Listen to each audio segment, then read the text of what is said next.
All right, welcome back to the Wicked Kitchen, you guys. Today we are going to make this amazing white bean and fennel ragout with some fresh harissa. Serve it with some sourdough bread. It is such a nice, comforting meal. Excellent with that kick of spice from the harissa, and I hope you enjoy it. All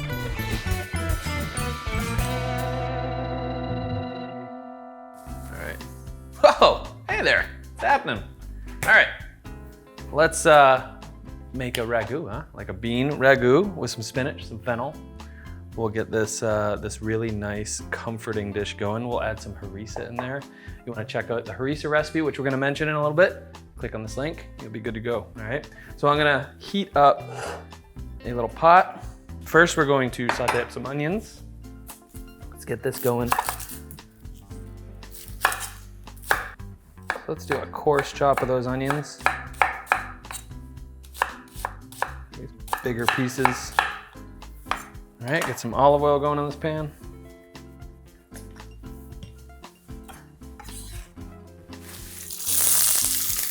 Love that sound. So the onions are going in. We're gonna also add the fennel at the same time, okay? And kind of chop this. We're gonna do some kind of cubes, kind of about the same size as the onions.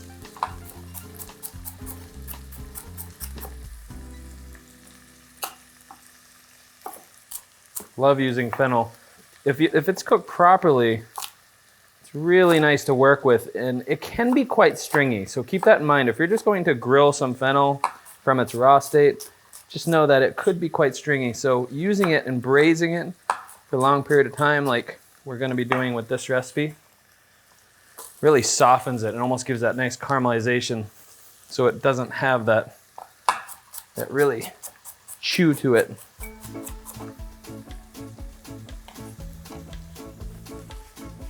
Fennel reminds me so much of, I grew up in a big Italian family. Your grandma and grandpa, Nana and grandpa, our Italian side, used to drink sambuca on the holidays.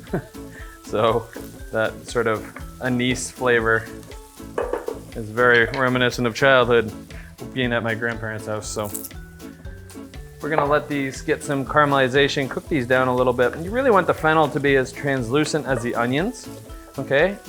So this is on a medium to high heat. Whenever I'm using any kind of onion or garlic, I like to add a little bit of sodium, a little bit of sea salt. Okay, using sea salt is so much better than a table salt. There's just, tons more trace minerals in there. So really, I mean, it's all about ingredients, really. So at the end of the day, just choose high quality ingredients, even down to the salt and the pepper, right? So I like to have freshly ground pepper, and I like a good sea salt. So this is more of a finishing salt. Okay, it's a little bit flaky, but I can crumble it in my hand rather than having those chunks of sea salt in dishes. All right, that's looking good. That's smelling real good too. So I have some white beans. This is a perfect white bean recipe. You can check it out in the Wicked Healthy Cookbook. You can check out this link right here. Fantastic, simple white beans. One of the easiest, staple items to make.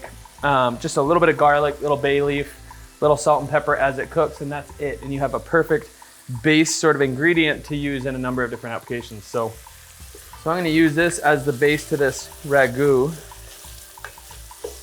sort of white bean stew. So that's looking good.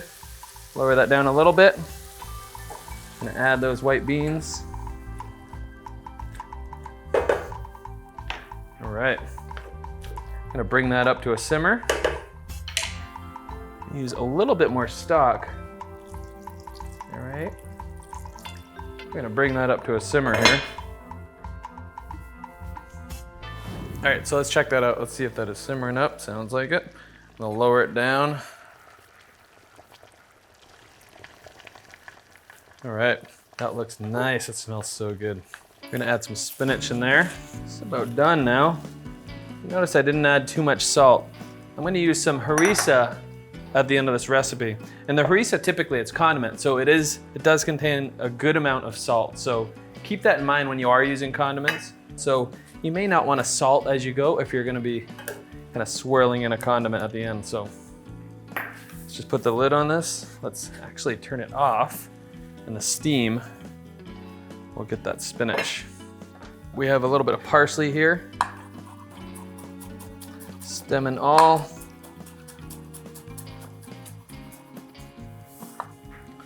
Let's check that out. Looks good, looks really good. Let's add that parsley in there. I always like to hit it with a little bit of butter. If you wish, you could also hit it with a good olive oil once you turn the heat off. This is gonna also bring a little bit of thickness and richness to it. All right, it smells delicious. That fennel, those onions in there. All right, let's serve this up. Grab a bowl. Oh, it smells freaking amazing. All right, let's get some of that harissa right on top. Oh, so good. So good. Serve that with some crusty sourdough bread. And there you have an amazing white bean fennel ragout with a little bit of fresh harissa. If you like this video, make sure you subscribe to our YouTube channel. And for those of you in the UK, be sure to check out Tesco and grab something out of our Wicked Kitchen line. You'll be happy that you did. Cheers. What the f is my You get the rubber spatula. Yeah, exactly. Gotta shut the burner off. That would help, huh?